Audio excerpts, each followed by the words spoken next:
Hi, and welcome to Coaching on Demand. My name is Sharon Anderson, and today we are going to discover and go over the opportunity phase in Command and how to create an opportunity and upload all the necessary documents that you need to. So if you have your computer, feel free to follow along.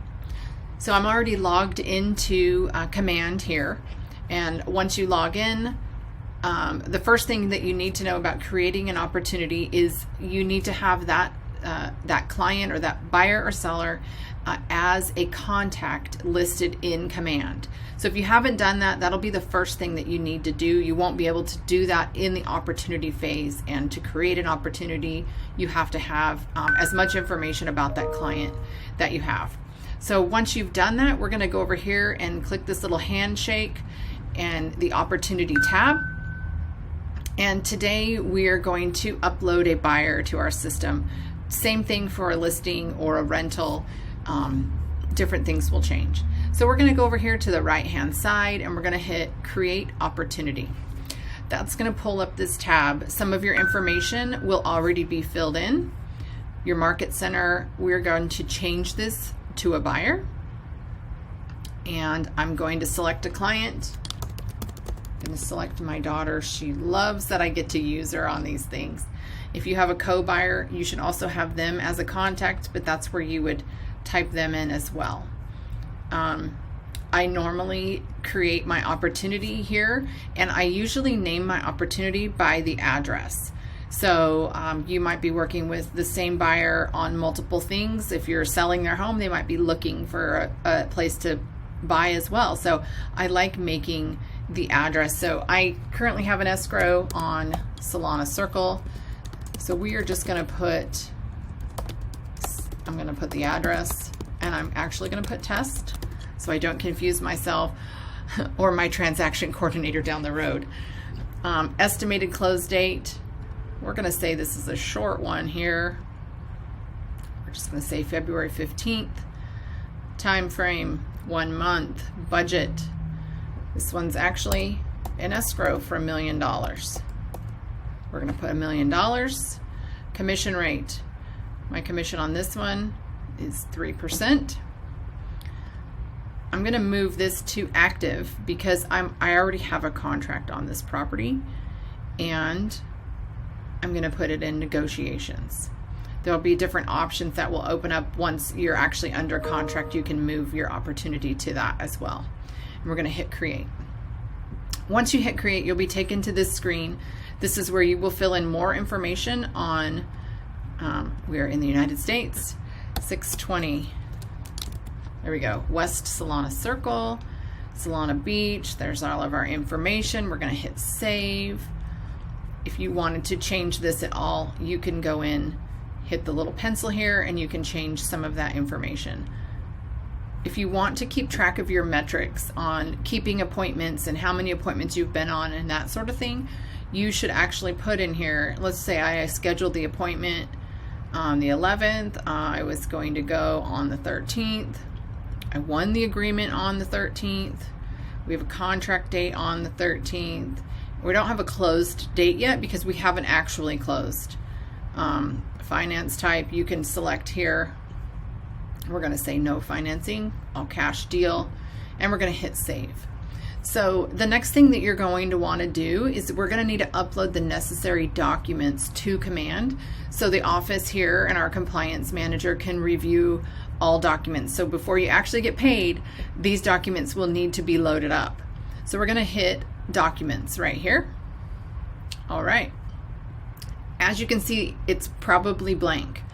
So you're going to need to go over here where it says pick checklist type, and we're going to hit a drop down menu. And basically this is you telling it what kind of deal is this? Is it a purchase agreement? Is it a residential? Is it commercial? Is it a new home? Is it vacant land? These will pull up the different documents that you need to upload based on what you select here. So this is a residential purchase, so that's what we're going to select. As you can see, this consultation is highlighted, and those are the documents. If you filled out a buyer's representation agreement, this is where you would upload it. We're going to say that we are in contract, so I'm going to hit under contract. And as you can see, it's pulled up all of the documents that I need to upload once I'm in contract. So it's a lot, as you can see. If you're using a transaction coordinator will do this for you. If you choose to do this on your own, this will be your checklist on everything that you need to upload. Some of this is optional based on what happens obviously within your agreement and during your negotiations, but there's a few that are not optional. As you can see, these are all required. This is your purchase agreement. You will upload a fully executed, meaning it's been signed by all parties, both agents, both buyer and seller. When you have that, you will upload that here. That needs to be uploaded within 24 hours of the agreement being won, or sent to a transaction coordinator for them to upload that for you. You're going to need to go find the property tax roll, the MLS pending printout. Once the property goes pending, do a screenshot, upload that file here. All this, you can go down if there's multiple offers going back and forth. Once those, if you don't have them, great. If you do, they'll need to be uploaded here. So you can just go down, you can look at, it's pretty simple. It'll be time consuming, but it is pretty simple. Once you've closed, come over here and you'll hit close, and you can see it brings up more of the documents that you'll need. Your CDA, your verification of property, other things that you need. Once you've uploaded a document, your tab right here, this will turn green, and you can submit that to the Market Center. A lot of times our compliance manager here, he already has access to that, so whether or not you submit that, he reviews the documents as they are uploaded.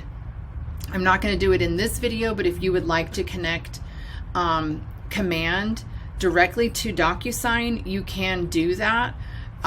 Does require a few more steps, so I'm not gonna cover that right now, but you would hit start a transaction right here, and you can walk through the steps to actually connect Command and Zip Forms to DocuSign. So anytime you get a document fully executed, you can just connect it right there and upload it that way. So I would encourage you to explore some of these tabs. You can't really mess it up.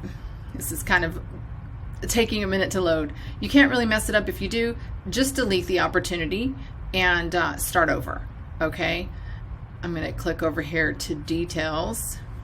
What I do want to show you though, let me go back over to opportunities. You can see from here, you will move them through their different phases, okay? As you do that, it's going to show you your potential and your probable income based on your commission that you're going to be receiving. So if you start playing, let's see. Okay, those are not my test ones. Let's go back one. I'm just going to show you how to delete it if you're playing around. I would encourage you to just go ahead and play with it. But once you're here, you can actually move these over. So I'm no longer in negotiations. I can click on this and move it up here to under contract.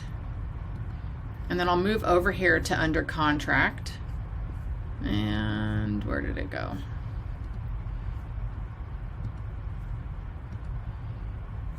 It's hiding from me. Oh, there we go. I didn't scroll down far enough. Here we go. So now I'm in escrow. I can move it through the phases as I go and that sort of thing. So what I am going to do, if you end up playing with this and it's just something you don't want, you can actually just delete this and archive it, make it disappear, and start over. So that's basically how to upload to Command, upload an opportunity to Command. I hope this has been helpful. Upload those opportunities as you make those appointments, and you'll start seeing on the home screen, it'll start tracking your metrics, and that's what you want to know, and what's your conversion rate and that sort of thing. So I hope this has been helpful. Thank you for joining me with Coaching on Demand with Sharon. My name is Sharon, and I hope you have a great rest of your day.